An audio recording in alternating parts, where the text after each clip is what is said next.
hararangizwa sangara karibu wakwinjira ko hakinguye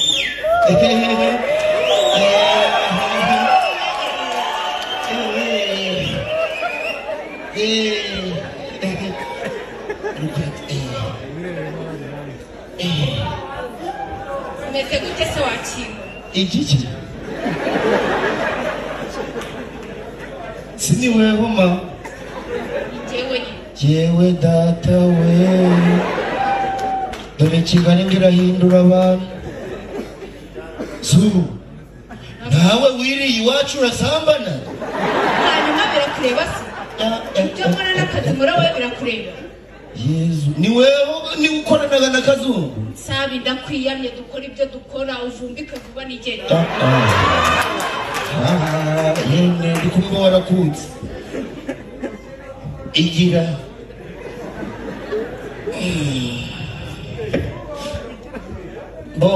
hano rero niho ntuye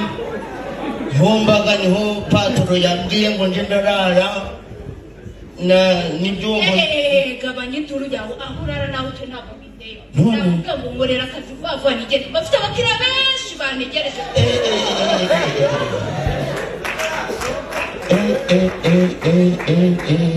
uba ufite abakiriya benshi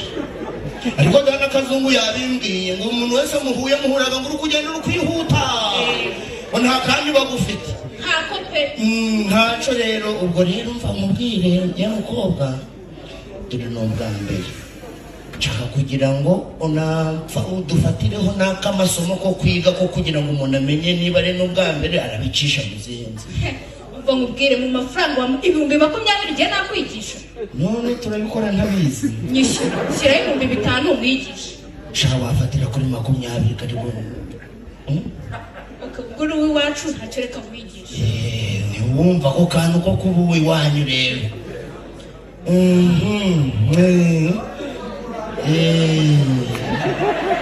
ntagira kwigishe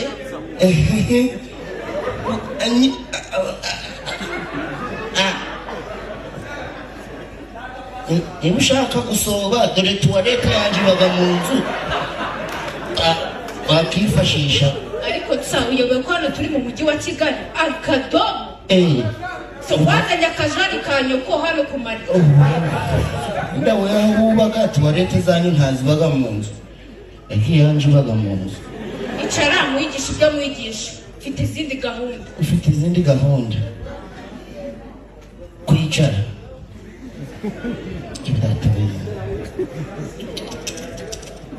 wambabara ukicara nkakwigisha ugapfa yicaye bagiye gukora ibintu buretse uwinyegera ariko wowe ariko nta icara ariko nawe wimpagarira hejuru kandi naguha amafaranga reka tubikore nta kibazo ariko kugira ngo bigende neza reka twiragize Uwiteka kuko ibibazo nyina nanzi kandi nanasobanukiwe ni nawe bendera ryanje ni nawe bwiza bwanje niwe gicaniro kinyakagamo umuriro gukaka yego sabi we ariko nawe wasambanye henshi menya ko uyu munsi waje gusambana mu rugo rw'umurokore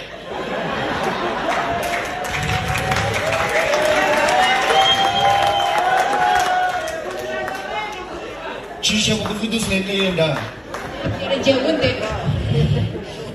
Uwiteka Mana nziza ndagushimye ndaguhimbajije kageze hano amahoro iyi mbwa zahepfo kwa Karemera ntizimuciye amaguru nubwo yaganitse ariko araje aranyizaniye ngo namuhereze amafaranga yanjye nawe mpibyo azanye ariko muko wavuze ngo umubiri wacu ni insengero ngo z'umwuka wera urusengero rwawe ngiye kuba nkorera mu tundi duserivisi nawe rwose urabizi uko bitabaye ibyo nanjye urabizi ukuntu wanemye washyizeho kino shiraho bino ariko nanone mu rusengero Urakoze kubyumvishije ubyumvishe mu izina rya Yesu amen. Karama mwereke kirakwa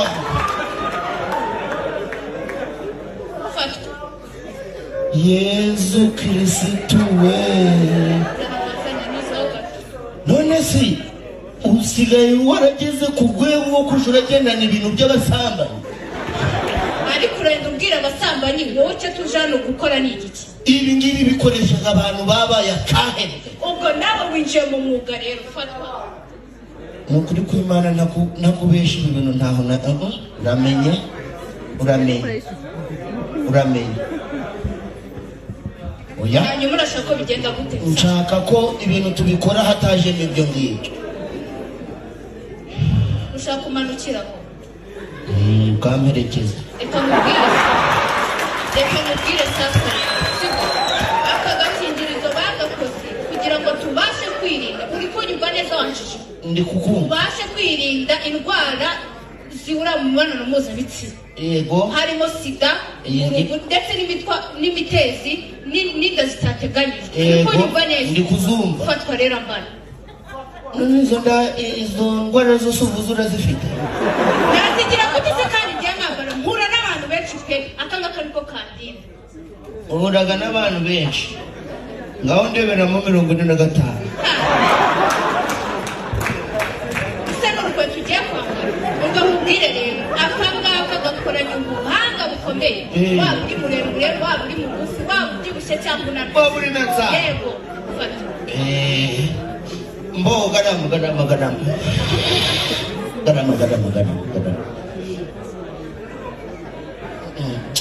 urakoze kundangira agafukamo ariko rero kubera isoni ryinshi mfite jyama wubamye nkwereke kuko ndi imbere y'Imana ntaho nakuramo imyenda zanjye ukundeba amaso ku maso birahanda kureba inyuma ngo umukumeze uraje kumva wumve nakwirosheho kubwira ngo ni ubwa mbere abana positeri ntabwo ushaka kwinyuma ibyo by'inyuma shaka numvishije Kazungu ari kubivuga shaka akira muhati wanamenyeye ni nkaho ari nkabyubagamo gira ibyo ugira tuvanye mera neza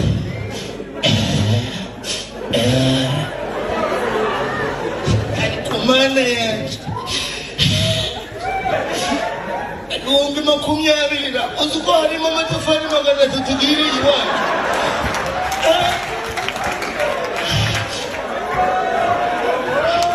uzi no kurya amafaranga